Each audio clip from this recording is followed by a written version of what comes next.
안녕하세요. 오늘은 역대하 24장의 말씀을 가지고 끝까지 하나님의 성전을 세워가는 인생, 이런 제목으로 함께 은혜를 나누죠. 요아스는 7살의 왕이 되죠. 자기의 고모부였던 여호야다 제사장의 믿음과 그리고 개혁 정책으로 하나님의 칭찬을 받는 왕으로 세워지게 됩니다.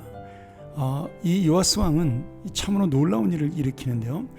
성전 완공이 된 지 150년이 지났으나 아달랴의 폐악으로 인해서 성전이 많이 회파가 되었습니다. 그래서 다시 한번 이 솔로몬이 지었던 하나님의 성전을 수리하고, 그리고 하나님 앞에 우리가 정말 말씀으로 나아가겠다는 각오를 가지고 요아스는 성전 공사를 하게 됩니다.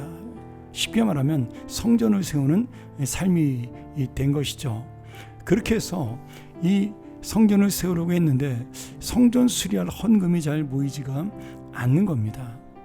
그래서 지금 이 요아스 왕은 제사장들에게 정말 간절하게 부탁을 하고, 또 공사를 맡은 감독관과 기술자들에게 이 제사장들을 거치지 아니하고 바로 회개할 수 있도록, 회개를 집행할 수 있도록 이렇게 해서 모든 것이 공평하게 이 성전 수리에 들어갈 수 있도록 그렇게 했습니다.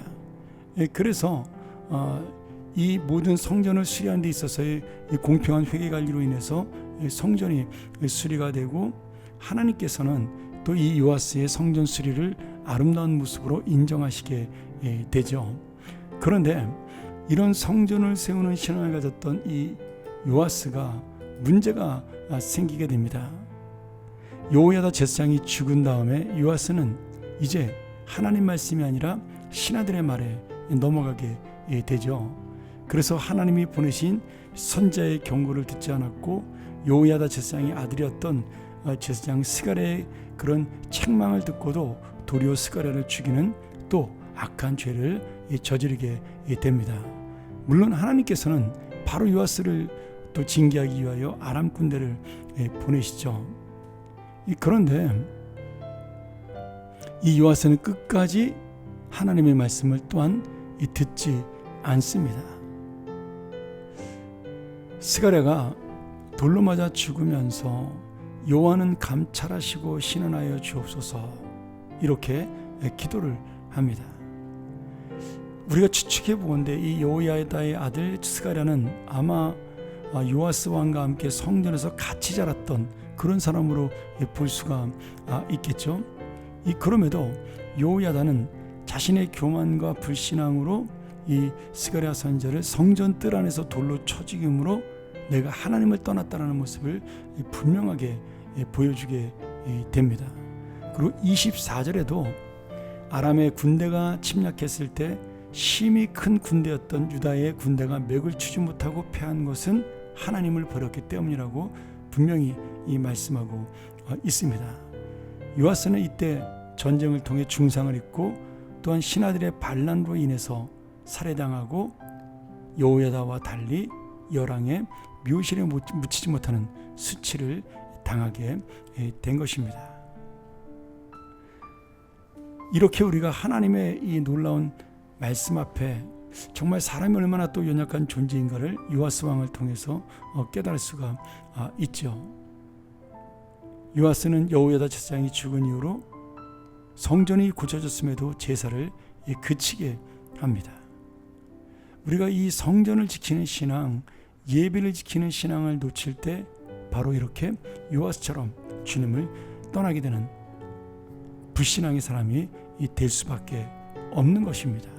그래서 오늘 제목대로 끝까지 하나님의 성전된 삶으로 살아가는 것, 하나님의 은혜를 잊지 않는 것이 바로 어떻게 보면 우리의 진정한 능력이고 소망입니다.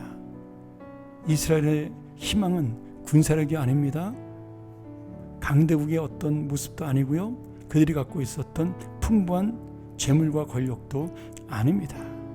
오직 하나님의 은혜를 놓치지 아니하고 여호야다 제사장이 말씀했던, 그가 평생 130년을 공평하게 살아오며 주님의 은혜만을 구했던 그 믿음을 놓치지 않는 것, 그 예배를 놓치지 않는 것, 그 신앙을 붙들고 살아가는 것, 이것이 바로 우리의 진정한 소망이요 희망입니다. 요아스는 여호야다 제사장이 죽은 후에 이것을 놓치고 말았던 겁니다. 그리고 어떻게 보면 신앙적으로 살았던 것보다 더 악한 모습으로 결국 돌아가므로 그는 하나님의 심판받는 인생으로 끝을 맺게 된 것이죠. 다시 한번 우리가 하나님의 은혜를 잊지 아니하고 끝까지 성전의 삶으로 살아가는 인생, 바로 그것이야말로 하나님의 복된 인생임을 깨닫는 그런 놀라운 우리의 삶, 그리고 우리의 소망이 되기를 간절히 축원합니다. 함께 기도하겠습니다. 하나님 아버지, 오늘 우리가 이 요아스 왕을 바라보면서 그가 하나님의 은혜로 7살의 왕이 되었고 또 믿음으로 살았으나 결국 그가 끝까지 하나님의 말씀을 지키지 못하고 사람들에게 넘어간 그 안타까운 불신앙을 바라봅니다. 내가 하나님의 바른 성전으로 온전하게 살아가는 것이 얼마나 어렵다는 것을 보여주는 이 요아스의 교훈을 바라보며 내가 오늘도 하나님의 은혜를 놓치지 아니하고 다시 한번 성전의 삶을 날마다 끝까지 유지하여 예배의 삶이 되고 믿음의 삶이 되어 하나님 앞에 진정한 복은 은혜를 의지하는 그러한 믿음의 삶임을 깨닫는 복된 인생 되게 하여 주옵소서. 예수님의 이름으로 간절히 기도합나이다. 아멘.